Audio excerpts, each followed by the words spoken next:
So I'm going to talk about zakat and jewellery. Assalamu alaikum wa rahmatullahi wa barakatuhu. When people think of jewellery, they think this is what a woman wears, but this is not what it means.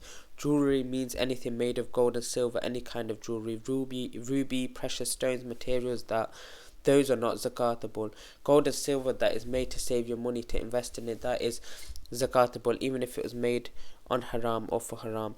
I, as a man, cannot possess gold items to wear, gold chains, rings. If I do have them, I need to give zakat.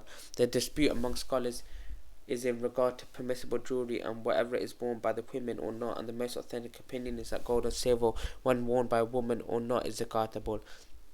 The hadiths and verses of the Quran in Surah At-Tawbah is clear in it. The hadith where Aisha came to the Prophet ﷺ when the Prophet came to her and saw her wearing jewellery made of gold, whether it is rings of silver, and they are quite large. The Prophet ﷺ asked Aisha, "What is this?" Aisha said, I have made them done for you, O Prophet of Allah, so I can adorn myself for your sake. The Prophet ﷺ said, "Do you give zakat on them?" She said, "No." So the Prophet ﷺ said to her, "That is sufficient share of the fire for you, and that is clear evidence that zakat is due on such gold jewellery or silver jewellery." Another hadith where a woman came with her daughter who was wearing heavy bracelets of gold, and the Prophet ﷺ asked the same question, and the Prophet said, "Do you give zakat on these?" And she said, "No." And the Prophet said, "Would you like Allah to give you 2 bracelets of fire because of this?" She took them off and gave them to the Prophet ﷺ.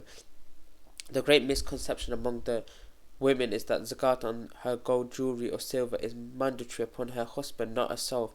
I don't have any income, how can I pay zakat? So my husband is the one obliged to pay the zakat. That is not true. Zakat is due on the owner of the gold or silver. If the husband is in crisis, the wife is not obliged to give him her gold, so she is the one who is obliged to pay.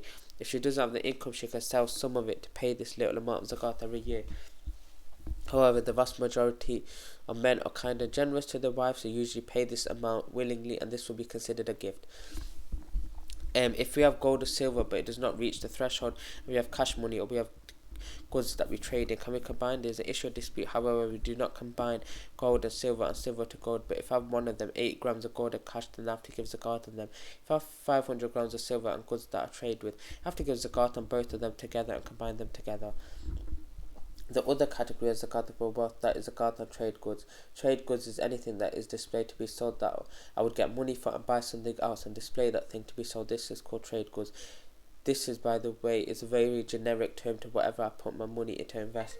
If I was to buy a mug, I don't buy this mug to drink in it, rather to sell it with a profit, and that is how you pay the zakat on the trade goods. And this is a circulation of wealth in my possession. This is zakatable. Allah says in the Quran, "From their properties was given the right of the needy and those who were deprived in their property, in their wealth is a specific known portion to be given to those who ask and those who are deprived." Allah also says, "O those who believe, spend from the good things which you have earned." So this is generic stated we have to spend from the wealth that Allah has favoured and blessed us with.